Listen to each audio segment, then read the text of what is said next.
देश और दुनिया की तमाम छोटी और बड़ी खबरों के लिए हमारे चैनल को सब्सक्राइब करना न भूलें और बेल का बटन जरूर दबाएं।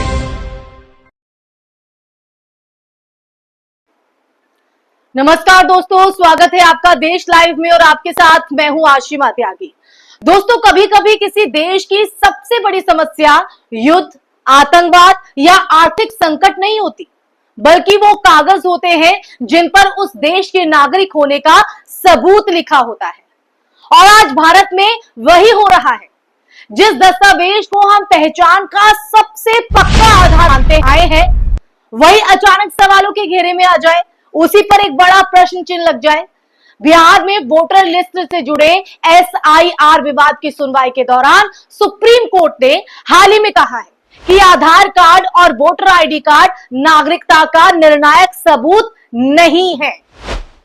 और इस एक लाइन ने देश के करोड़ लोगों के मन में सवाल खड़े कर दिए हैं या बौछार सवालों की ला दी। क्योंकि अगर ये सच है दोस्तों, तो फिर वो सारी सरकारी नीतियां आखिर क्या थी जिनमें आधार को पहचान का परम प्रमाण बताया गया था और जिसके बिना bank, ration, gas, SIM card से लेकर स्कूल एडमिशन तक सब रोक दिया गया था। सब रोक दिया गया। आज हम इसी पर चर्चा करेंगे बहुत गहन चिंतन के साथ, लेकिन उससे पहले आप लोगों से अपील, इंसाफ की आवाज को बुलंद करने के लिए और सच्ची पत्रकारिता के लिए हमारा यानी देश लाइव का सहयोग करें। साथ ही डिस्क्रिप्शन में दिए गए लिंक को ओपन कर ज्वाइन बटन दबाकर आप हमसे सीधा जुड़ सकते हैं दोस्तों, ताकि ये जो संवाद है वो बदस्तूर यूं ही आपके साथ चलता रहे।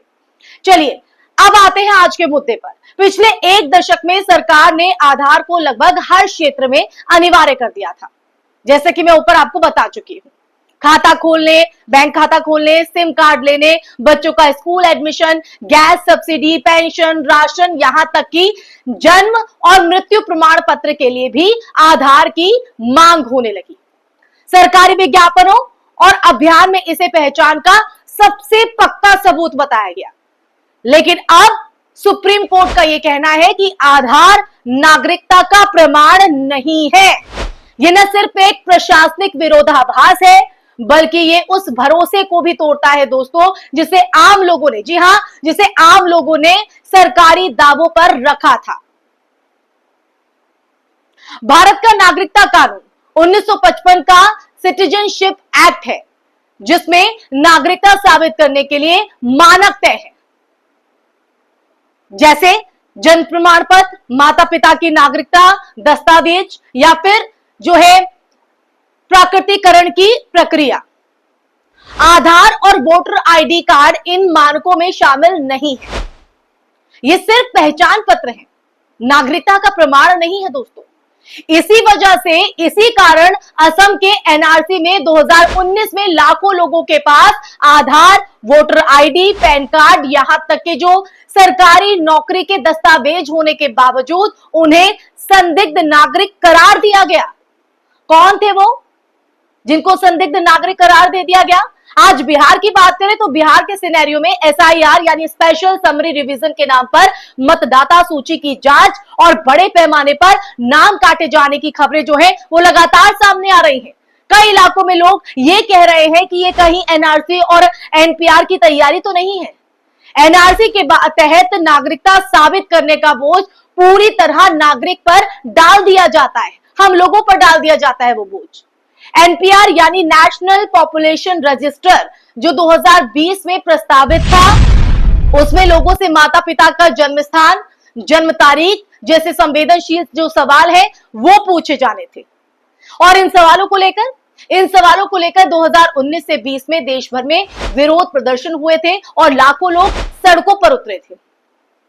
इस पूरी स्थिति को अगर देखें तो इस पूरी स्थिति का जो सबसे बड़ा शिकार था वो गरीब, दलित, आदिवासी और मुसलमान होंगे दोस्तों। ये टारगेट है। इन वर्गों के पास ना तो पुराने दस्तावेज होते हैं और ना ही सरकारी दफ्तरों में इनके लिए कोई विशेष सहूलियत। अब आते हैं मुसलमानों पर। मुसलमानों के मामले में अगर देखा जाए तो उनके साथ एक और समस्या है, सरकारी दस्तावेजों के में नाम की स्पेलिंग की गलतियां।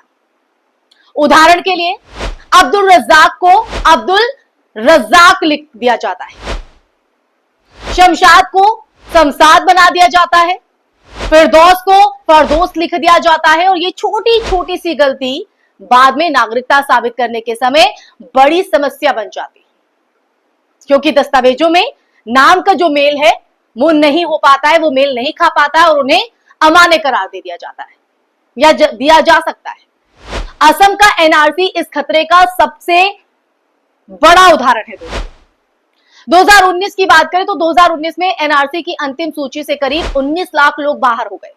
इनमें से कई के पास आधार, वोटर आईडी, पैन कार्ड और यहां तक कि सरकारी नौकरी के प्रमाण भी मौजूद थे। आप समझिए, ये सब दस्तावेज थे, लेकिन अदालत ने कहा कि ये दस्तावेज निर्णायक नहीं।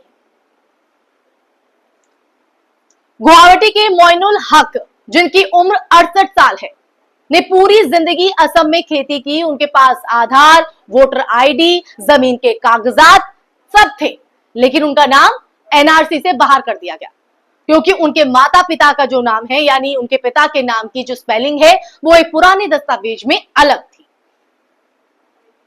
अब वो अपने बुढ़ापे में विदेशी ट्रिब्यूनल के चक्कर काट रहे हैं। और इसी तरह बारपेटा की राधा बाला देवी 72 साल की है, जिनके पति आजादी के बाद से सरकारी स्कूल में टीचर थे, एनआरसी से बाहर हो गई क्योंकि उनके जन्म प्रमाण पत्र में उनकी मां का नाम गलत लिखा था। अब ये मिस्टेक कौन करता है और ये गलती का खामियाजा हम लोग क्यों भुगते हैं, आमजन क्यों भुगते हैं?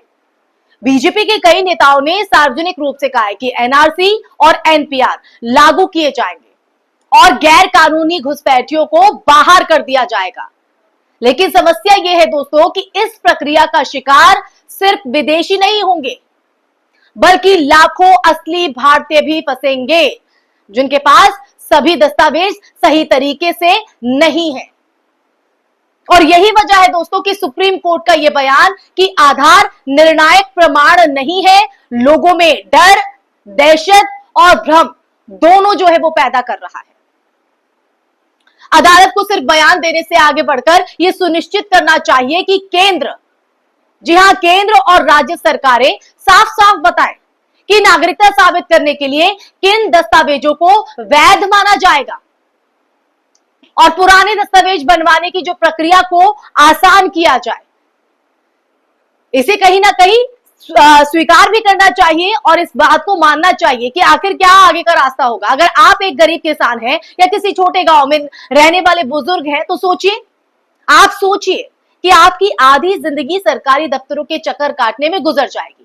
फॉर्म भरना, फोटोकॉपी कराना, नोटरी, वेरिफिकेशन और फिर भी अधिकारी की एक छोटी सी गलती, एक छोटी सी लापरवाही आपको यानी हमको नागरिकता के कटघरे में खड़ा कर सकती है। दोस्तों, ये जो मुद्दा है ना, वो सिर्फ कानूनी तकनीकी नहीं है, बल्कि भारत के लोकतांत्रिक ढांचे और सामाजिक स्थिरता से जुड़ा हुआ है।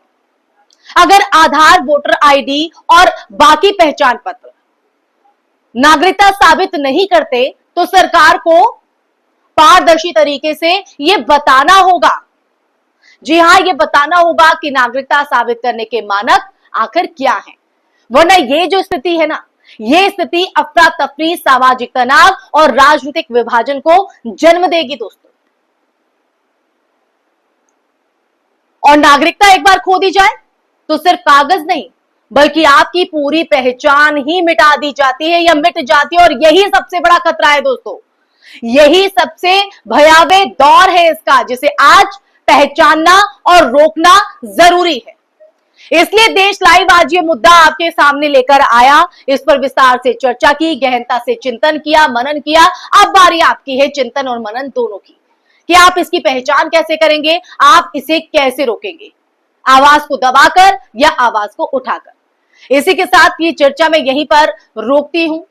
अगर आपको ये चर्चा पसंद आई हो, ये मुद्दा आपको पसंद आया हो, इसको लेकर आपके जहन में क्या राय है, और साथ ही साथ इस चर्चा को आपने पसंद किया, सहमत है, असहमत है, अपनी दोनों ही राय कमेंट बॉक्स में कमेंट करके जरूर बताइएगा दोस्तों। और इस वीडियो को ज्यादा से ज्यादा शेयर कीजिएगा और हमारे चैनल देश लाइव को सब्सक्राइब कीजिएगा। फिर हाजिर होंगे एक नए विषय के साथ, तब तक के लिए अपना ख्याल रखिए। जय हिंद, जय भारत, नमस्कार।